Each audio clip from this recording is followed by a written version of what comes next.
In the harsh winter of 1872, when snow blanketed the rugged landscape of Northern California, a desperate young man's trembling voice cut through the bitter wind like a knife. His words would echo through history, carrying the weight of a brother's love and a people's final defiance against an unstoppable force. The American frontier had seen countless battles, but none quite like what was about to unfold in the twisted lava formations of the Modoc homeland. Here, among the black volcanic rocks that had been their sanctuary for generations, a small band of Native Americans would make their last stand against the United States Army. But this isn't just another tale of the Indian Wars. This is the story of Captain Jack, a Modoc leader whose real name was Kintpuash, and how a single promise made to a frightened brother would spark one of the most remarkable military campaigns in American history. It's about 53 Modoc warriors who held off over 1,000 soldiers for months, using nothing but their intimate knowledge of the land and an unbreakable will to protect their families. The young man who spoke those desperate words had no idea that his plea would reach the ears of someone who would keep his word at any cost. He couldn't have known that the Modoc hunter who answered him would orchestrate a defense so brilliant that military strategists would study it for generations to come. This is their story, raw, authentic, and carved from the very stones of the lava beds where it all happened. The morning mist clung to Tool Lake like a grey blanket when 16-year-old Toby Riddle first heard the distant rumble of wagon wheels. He was crouched behind a cluster of sagebrush, watching his older brother Kintpuash practice with his rifle, when the sound reached them across the water. Both young men froze, their dark eyes scanning the horizon. Kintpuash, known to the white settlers as Captain Jack, slowly rose from his hiding spot. At 25, he had already earned respect among the Modoc people for his hunting skills and his ability to speak both English and Modoc fluently. His weathered face, marked by years of sun and wind, showed no emotion as he studied the approaching dust cloud. "More settlers?" Toby whispered, his voice barely audible above the lapping of the lake water. Kintpuash shook his head. "Too many wagons. Too organized." He paused, listening carefully. "Soldiers."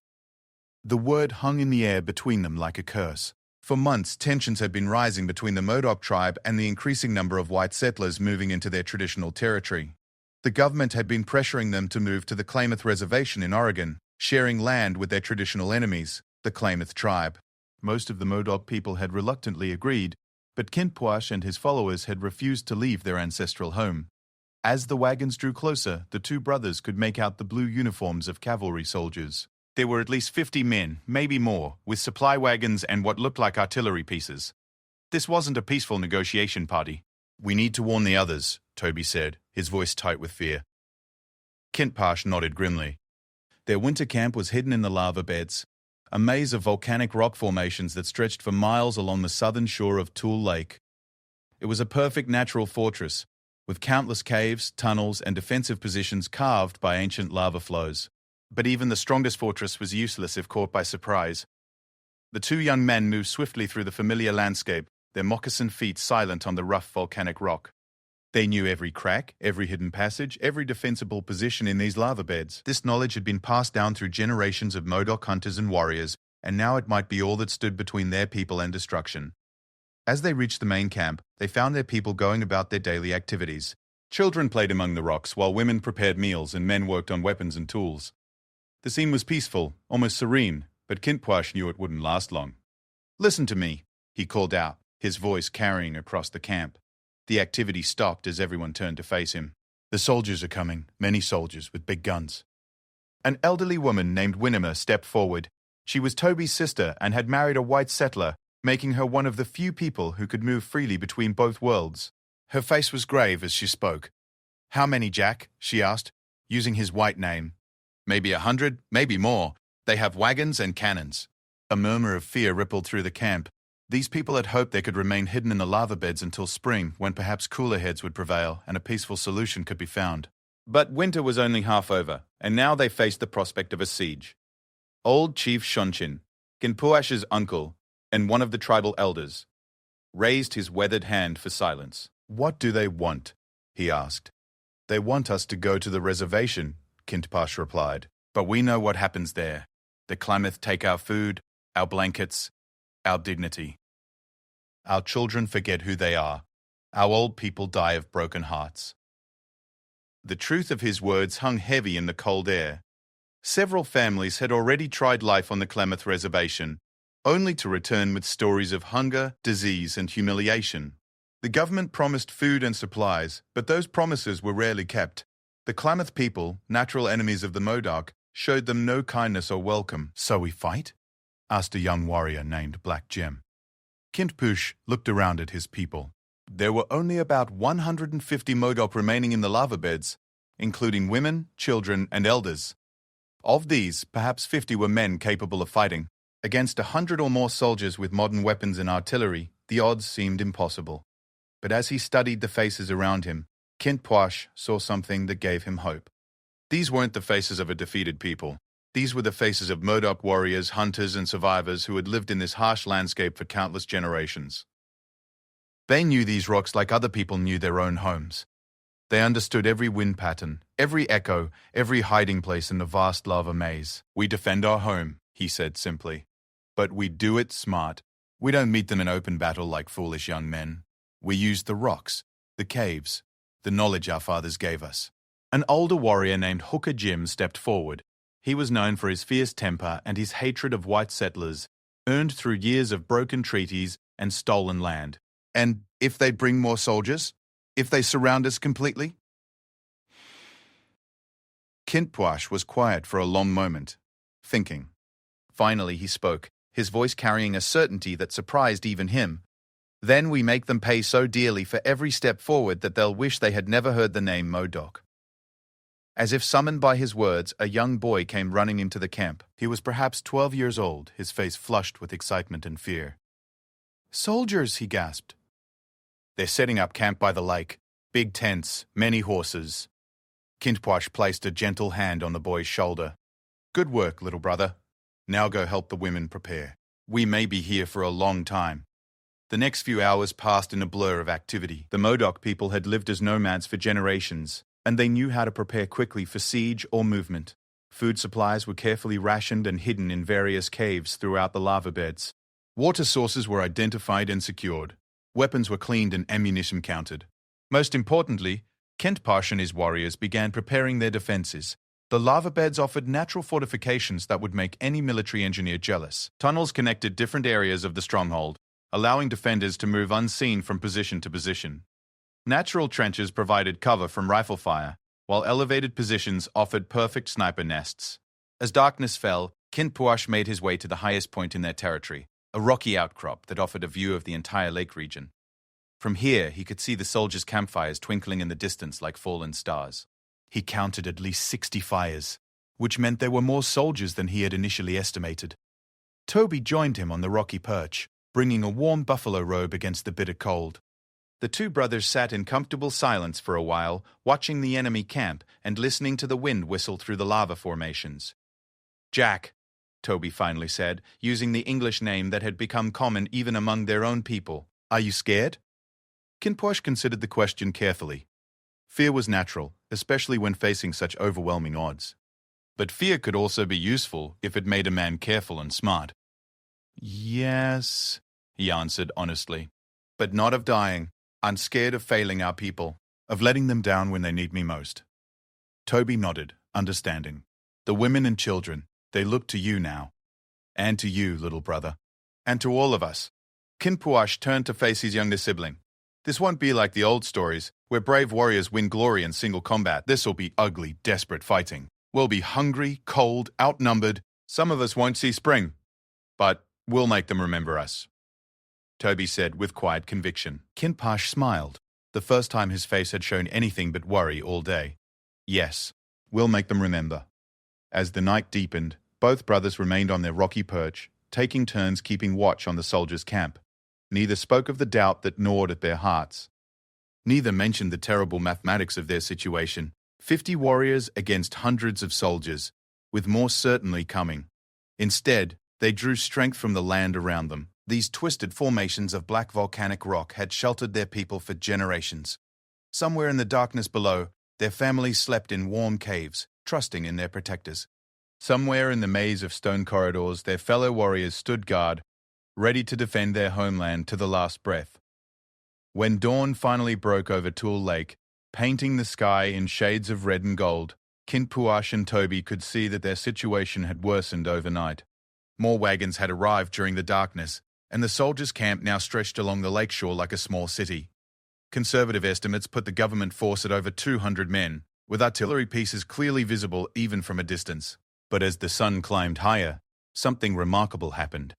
Instead of despair, Kint Puash felt a strange sense of peace settle over him. He thought of his ancestors, who had survived in this harsh land for countless generations.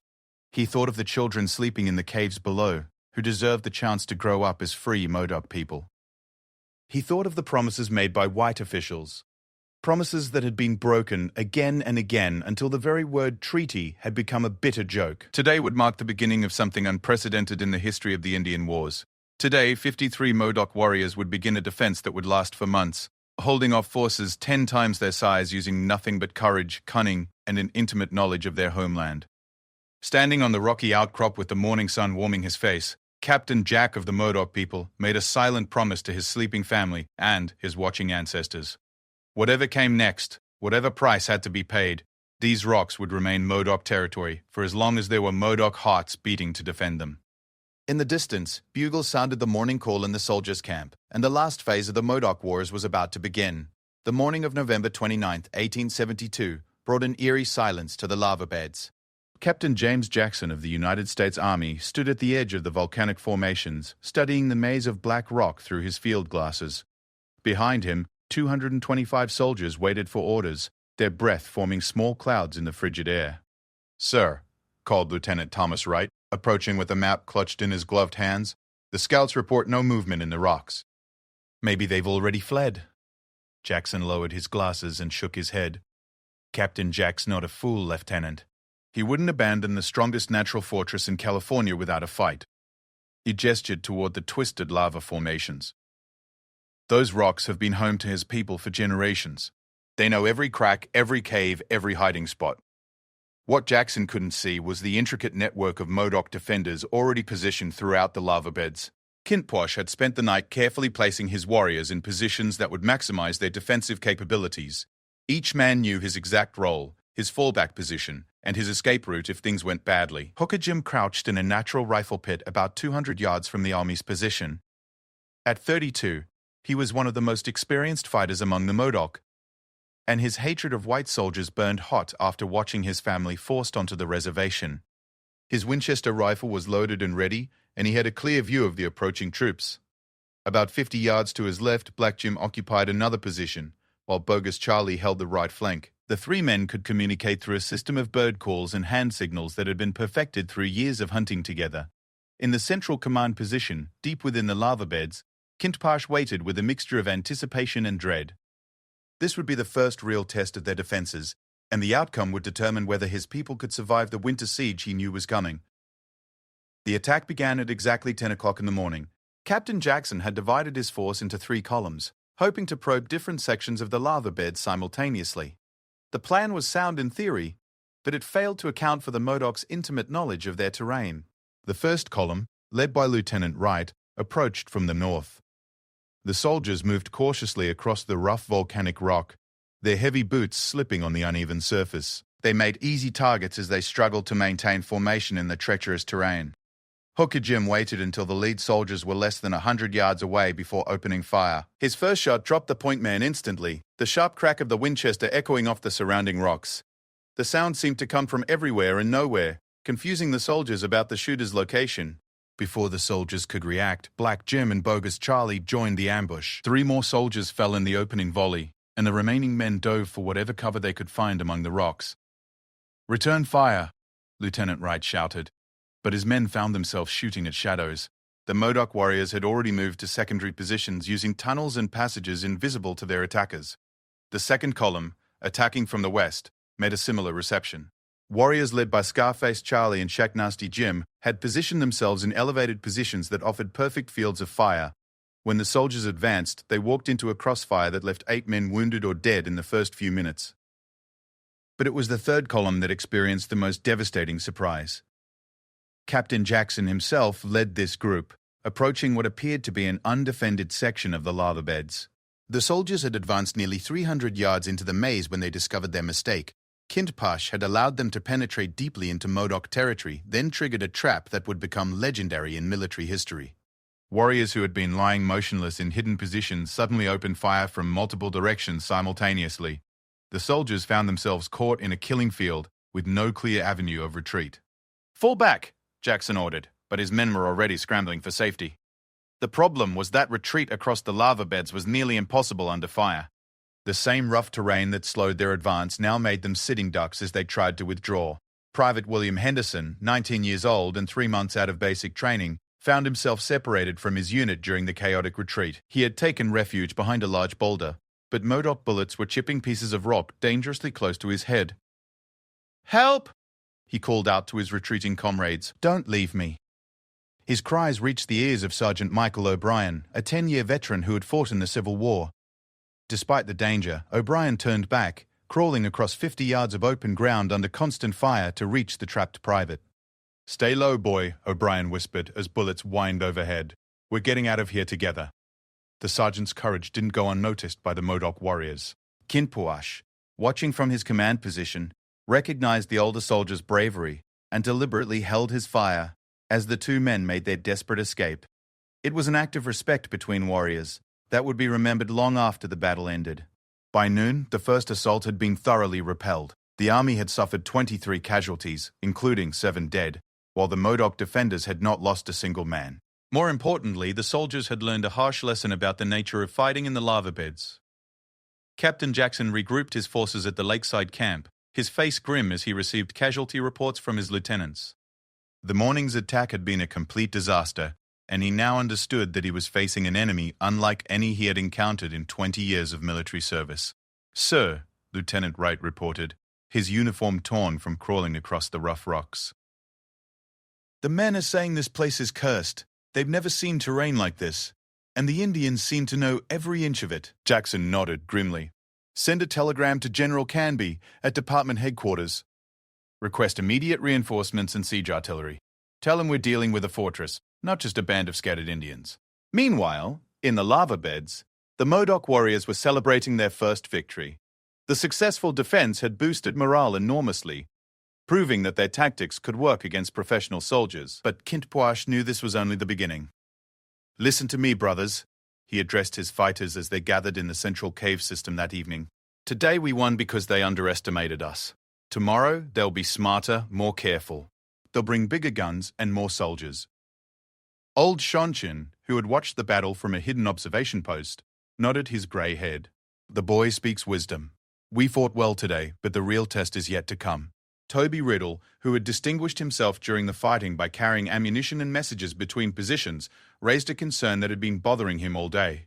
"Jack, what happens when winter really sets in?" "The soldiers have warm tents and supply wagons.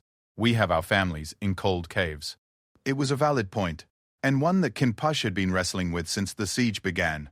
The Modoc people were tough and accustomed to hardship, but months of winter warfare would test even their legendary endurance. "We make them pay for every day they stay," he replied. "We make this place so dangerous, so costly, that they'll want to negotiate rather than fight." What none of them could have predicted was how the outside world would react to news of the Modoc resistance. Newspaper reporters were already traveling toward the remote battlefield, drawn by stories of a tiny Indian band holding off the United States Army. The Modoc War was about to become the most closely watched military campaign of the 1870s. 3 days after the first battle, reinforcements began arriving at the army camp.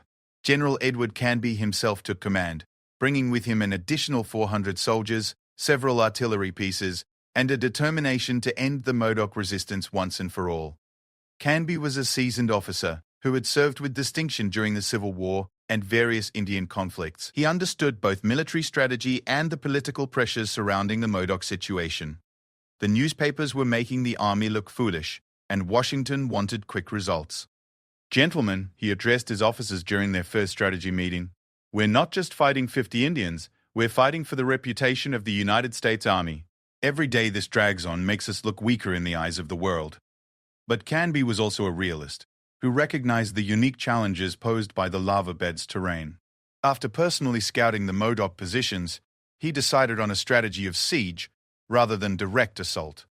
The plan was to surround the lava beds completely, cutting off all supply lines and waiting for hunger and cold to force the Modoc surrender. The siege began in earnest on December 10th.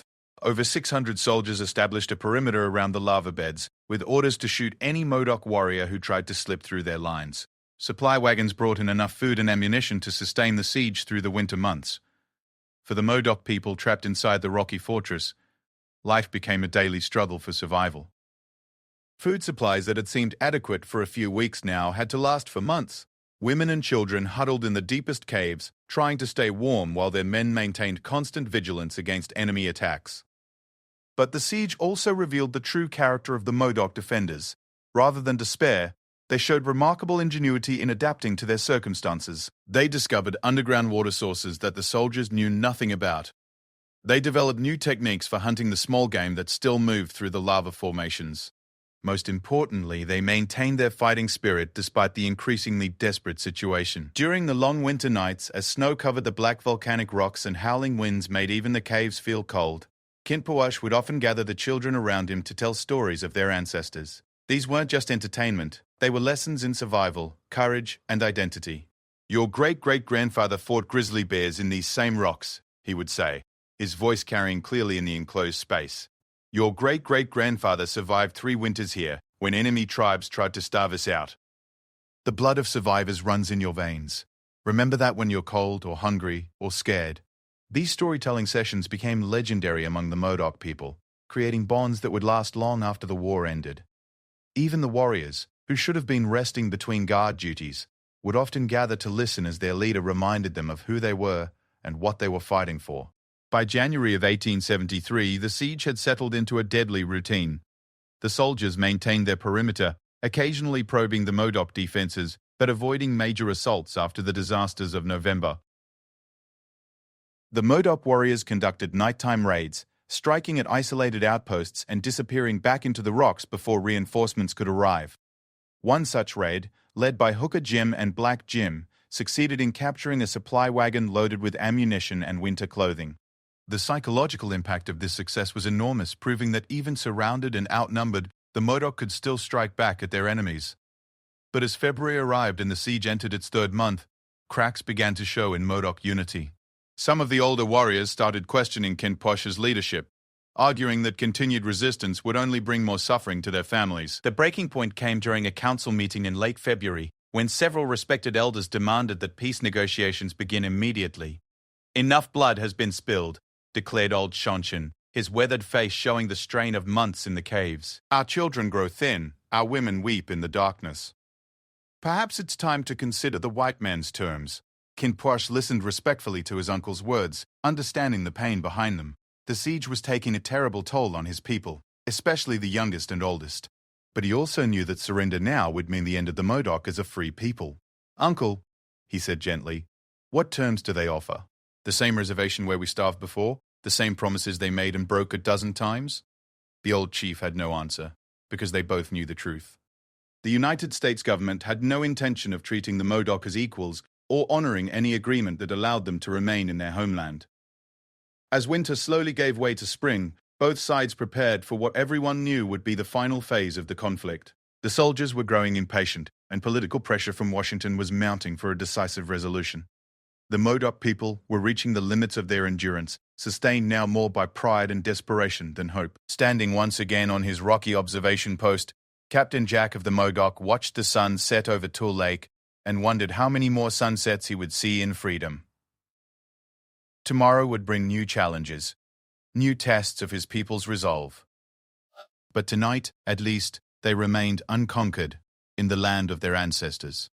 The morning of April 11th, 1873, dawned grey and cold over the lava beds. After 5 months of siege, both sides were exhausted, desperate, and running out of options. General Edward Canby had agreed to one final peace conference, hoping to end the conflict without further bloodshed. He could not have known that this decision would cost him his life and transform Captain Jack from a defensive leader into a hunted fugitive. Kinpuash sat in the main council cave, surrounded by his war chiefs and elders. The debate had been raging for hours, voices rising and falling like the wind outside. The question before them was simple but terrible. Should they agree to the peace conference, or continue fighting until the last bullet was fired? "It's a trap," Hooker Jim insisted, his scarred face twisted with anger. "The white soldiers want to get us in the open where they can shoot us down like dogs. Black Jim nodded agreement. Every treaty they've made, they've broken. Every promise they've given has turned to lies. But Winema, Toby's sister, who had married a white man and often served as translator, offered a different perspective. Perhaps this time is different. General Canby is not like the others. He has honor. Old Shonshin, who had grown increasingly frail during the winter months, raised his trembling hand for silence. "My nephew," he said to Kinposh, "what does your heart tell you?" It was the question that had been haunting Kinposh for weeks. His heart told him that his people were starving, that their ammunition was nearly exhausted, that even the strongest fortress was useless against time itself. But his heart also told him that surrender meant the end of everything the Modoc had ever been. "I will go to this conference," he finally said, "but I go knowing that the white soldiers speak with forked tongues. If they try to trick us, if they demand we surrender without honor, then we will show them what Modoc warriors can do." What happened next would become one of the most controversial episodes in the history of the Indian Wars. During the peace conference, held in neutral ground between the army camp and the lava beds, General Canby demanded the complete surrender of all Modoc people and their relocation to a distant reservation. "Your people have fought bravely," Canby said, his voice carrying genuine respect. "But this war must end." There has been enough killing on both sides. Kinposh listened to the translation, his face showing no emotion. Behind him, several of his warriors shifted restlessly, hands unconsciously moving toward their hidden weapons. They had agreed to come unarmed, but that didn't mean they were defenseless. "You ask us to trust you," Kinposh replied through the interpreter. "But why should we trust promises from people who have broken every promise they ever made to us?" The tension in the conference tent was thick enough to cut with a knife. Both sides knew they were teetering on the edge of renewed violence, but neither seemed willing to back down from their positions. Then Boston Charlie, one of the younger Modoc warriors, made a statement that changed everything. Rising to his feet, he pulled a hidden pistol from beneath his coat and pointed it directly at General Canby. "No more talk," he said in broken English. "You want our land, you take it from dead men." The next few seconds passed in a blur of chaos and violence. Kinposh, seeing his young warrior's action, knew that their fate was sealed. If they killed military negotiators under a flag of truce, the full might of the United States government would fall upon them without mercy.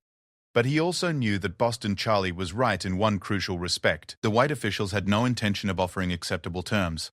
They wanted complete surrender, total humiliation, the end of the Modoc as a free people. The gunshot, when it came, echoed across the lava beds like thunder. General Canby fell mortally wounded, becoming the highest-ranking military officer killed during the Indian Wars. Reverend Eleazar Thomas, a peace commissioner who had been trying to mediate the conflict, was also shot and killed. In the terrible silence that followed, Kinposh looked down at the dying general and felt the weight of history settling on his shoulders. He had not ordered this killing, had not wanted it, but he was the leader and therefore responsible for everything his warriors did. "Now it begins again," he said quietly to his men, "but this time they will come with no mercy in their hearts." The news of General Canby's assassination spread across the country like wildfire. Newspapers that had been sympathetic to the Modoc cause now called for their complete destruction. President Ulysses S. Grant himself ordered that no expense be spared in crushing the rebellion. Within days, over 1,000 soldiers converged on the lava beds, bringing with them howitzers, mortars, and a determination to end the Modoc resistance once and for all. The small band of warriors who had held off the army for months now faced overwhelming odds, with no hope of mercy. But instead of despair, the Modoc fighters seemed to find new strength in their desperate situation. Kinposh reorganized his defenses, knowing that this would be their final stand. Every position was carefully prepared, every escape route memorized. Every shot planned to inflict maximum damage on the attacking forces. The final assault began on April 15th, just 4 days after the peace conference massacre. Artillery shells rained down on the lava beds for hours, the explosions echoing off the volcanic formations like thunder in a narrow canyon.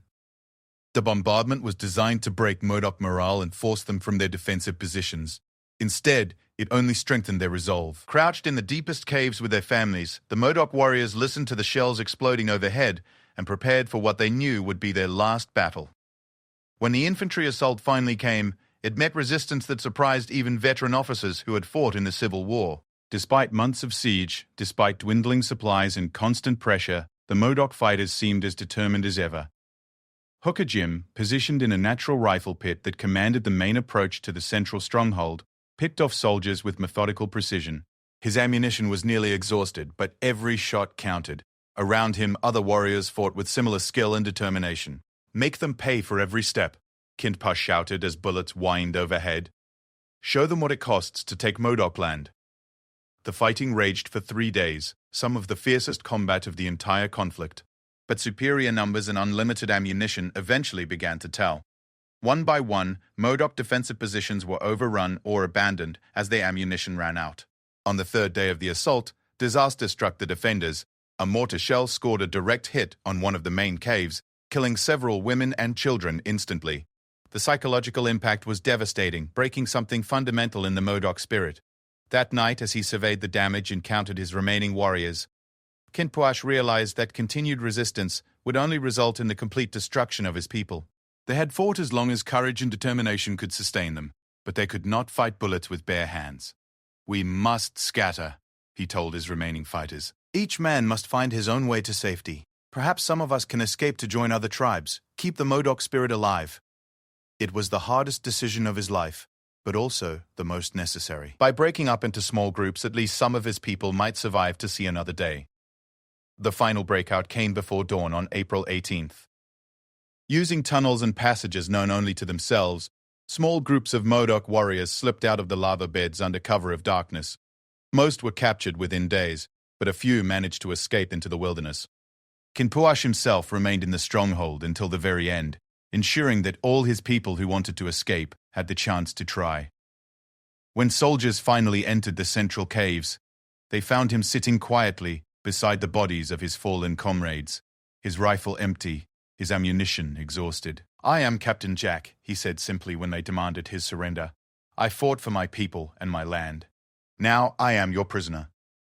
The aftermath of the Modoc War was swift and brutal. Kinpuash and 5 other leaders were tried by military tribunal and sentenced to death for the killing of General Canby and the peace commissioners. The executions took place on October 3, 1873, at Fort Klamath. But even facing death, Kinpuash never expressed regret for his actions. When asked if he had any final words, he reportedly said, "I die for my people and my land. That is enough." The remaining Modoc survivors, mostly women, children, and elderly people, were forcibly relocated to a reservation in Oklahoma, far from their ancestral homeland. Many died during the journey or in the years that followed, unable to adapt to the alien environment. Yet the story of the Modoc resistance lived on, becoming legend among Native American peoples and earning grudging respect even from their former enemies. Military historians would study Kinpuash's defensive tactics for generations, recognizing the brilliant use of terrain and the remarkable courage of his vastly outnumbered warriors. Toby Riddle, the young man who had first spotted the approaching soldiers on that cold morning in November, survived the war and lived to see the 20th century. In his later years, he would often return to the lava beds, now quiet and empty, to remember his fallen brothers and the winter when 53 Modoc warriors held off the United States Army. Standing among the same rocks where they had made their desperate stand, Toby would recall his brother's promise on that first morning of the siege. They won't get that far. In one sense, Kinpuash had been wrong. The soldiers did reach the town, did force the Modoc from their homeland, did destroy their traditional way of life. But in another, deeper sense, the promise had been kept. The Modoc had fought with such courage, such skill, such determination, that their story would never be forgotten. They had made the United States Army pay dearly for their victory, earning a respect that no treaty could have provided. The lava beds themselves became a monument to their resistance, a place where visitors could walk among the same rocks that had sheltered a free people in their final hour. The caves that had echoed with children's laughter and warriors' war cries now hosted only the wind, but they held the memory of a time when a small band of Native Americans proved that freedom was worth any price. In the end, that may have been the most important victory of all. Captain Jack and his Modoc warriors had lost their war, lost their homeland, lost their lives, but they had won something that could never be taken away. The knowledge that they had fought with honor for everything they held sacred. The young man's desperate plea, "Sir, if their boots reach the town, protect my sister," had been answered not with empty promises, but with 5 months of the most determined resistance in the history of the American frontier. The Modoc hunters' reply, "They won't get that far," had been proven true in the only way that ultimately mattered, in the courage and sacrifice of those who refused to surrender their freedom without a fight.